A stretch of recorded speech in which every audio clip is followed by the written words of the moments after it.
How Israel is trying to end the possibility of a two-state solution, how its expansionist plans are aimed at preventing the creation of an independent Palestinian state, what exactly Israel's even expansion project is, and Israel's recent strikes on Qatar. We'll discuss all of this in today's video. This will give you a clear picture of Israel's entire game plan. Recently, Israel's Prime Minister Benjamin Netanyahu made a highly controversial statement, declaring that no Palestinian state will ever be created. He claimed that this entire land belongs to us. It will remain part of Israel. We'll build more settlements here, and we'll settle Jewish people in these areas. In short, the Israeli Prime Minister has publicly rejected the very idea of Palestinian statehood.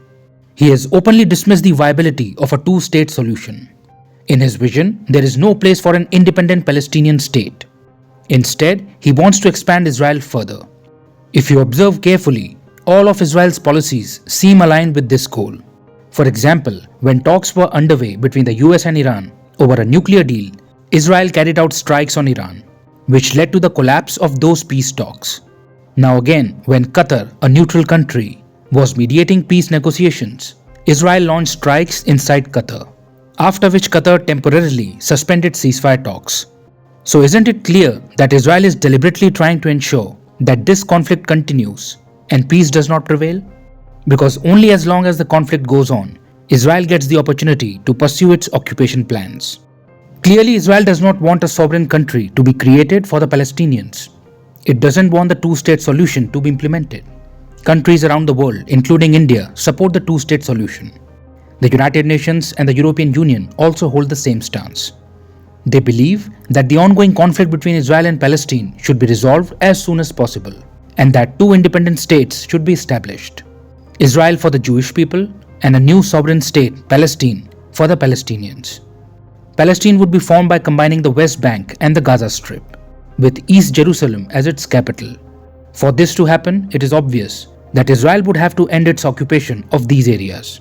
Speaking of Israel's occupation, after the Six-Day War in 1967, Israel captured Palestinian territories. Since then, it has built more than 250 settlements there and settled over 7 lakh Jewish people in them. This was a violation of international law.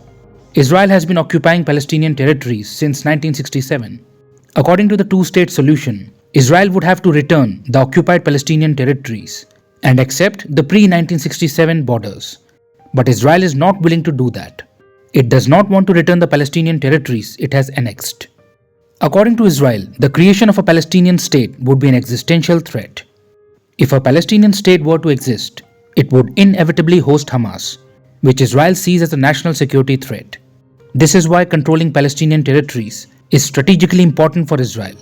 That is why, far from returning the territories, Israel actually wants to expand its occupation even further. Its goal is to establish such a strong hold over these areas that the creation of a Palestinian state becomes practically impossible. One step in this direction is Israel's controversial EVEN expansion project. EVEN stands for East One Project. Under this plan, Israel aims to further expand settlements in the occupied West Bank. The ultimate objective is to expand these settlements to such an extent that the creation of Palestine becomes both politically and logistically impossible. That is why Israel is determined to complete the EVEN project. Now look at this area east of Jerusalem. It covers roughly 12 square kilometers. This is where the real game will unfold. Israel plans to develop this zone by constructing more than 3,000 new housing units, which will strengthen the 250 plus existing settlements across the West Bank. By developing this area, Israel will connect its existing settlement, Ma'ale Adumim, with Jerusalem. Doing so will effectively bisect the West Bank and cut off East Jerusalem from Palestinian areas, further undermining the viability of the two-state solution. Through the EVEN project, Israel aims to separate the northern and southern regions of the West Bank and isolate East Jerusalem from the rest of the Palestinian territories. As we can see, this project would cut off the land link between Ramallah and Bethlehem. By spending around $1 billion to develop this area, Israel would create a continuous corridor of Israeli-controlled territory, severely restricting the movement of Palestinians. The displacement of local residents is another consequence altogether. Israel's plan to create such a buffer zone is so controversial that it has not been able to implement it for the past 3 decades. Time and again, international pressure has forced delays. But now, taking advantage of the presence of an extremely pro-Israel president in the United States, Israel is once again trying to push the even project forward. According to the Geneva Conventions, what Israel is attempting is completely illegal. Occupying any territory and then settling its own population there is prohibited under international law. But Israel seems unaffected by this. Its focus is on consolidating its control by encroaching on Palestinian land, expanding Jewish settlements, and geographically dividing Palestinian territory in order to bury the idea of a Palestinian state once and for all. Israel does not hesitate in outright rejecting Palestinian sovereignty. So if Israel takes steps that eliminate the feasibility of a sovereign Palestinian state, it should come as no surprise. Clearly, preventing the creation of an independent Palestinian state is the main reason behind Israel's West Bank expansion plan. Now, when does Israel get the opportunity to advance this expansion plan? Obviously, when the conflict drags on, when the war continues, and there is no ceasefire. Only then can Israel justify its actions. Because if peace prevails, on what grounds could it annex more land? This is why Israel ensures that the conflict continues. Now you can understand why Israel suddenly launched airstrikes in Doha, the capital of Qatar. Hamas leaders were in a residential building in Doha, engaged in ceasefire talks, when Israeli missiles struck the compound. Israel's main target was Hamas's chief negotiator, Khalil al-Hayya, but he survived. However, the Israeli attack disrupted the ceasefire negotiations. Qatar, a neutral country and also a US ally, was playing a key role in mediating these talks by launching missiles on a residential compound in the Qatari capital without any prior warning. Israel blatantly violated Qatar's sovereignty. To stay in power, Netanyahu wants to ensure that the war continues at any cost. This intent was clearly visible in the Qatar strikes. Israel's strikes on Qatar and its attempts to divide the West Bank into two parts through the Even project have strained regional alliances. Israel has offered multiple justifications, claiming it is the victim, that it is fighting for its survival, that it wants to wipe out Hamas completely, and that it is retaliating for a shooting in Jerusalem carried out by Hamas sympathizers. According to Netanyahu, just as America entered Pakistan to kill terrorist Osama bin Laden, Israel too won't hesitate to carry out operations in any country to eliminate Hamas terrorists. Yet, despite Netanyahu's justifications, the international community has condemned Israel's impunity and overreach, accusing it of disrupting peace negotiations.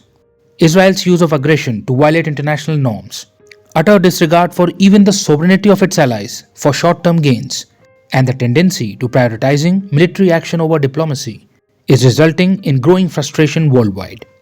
As a result, anti-Israel sentiment is on the rise. The number of countries recognizing Palestinian statehood continues to increase.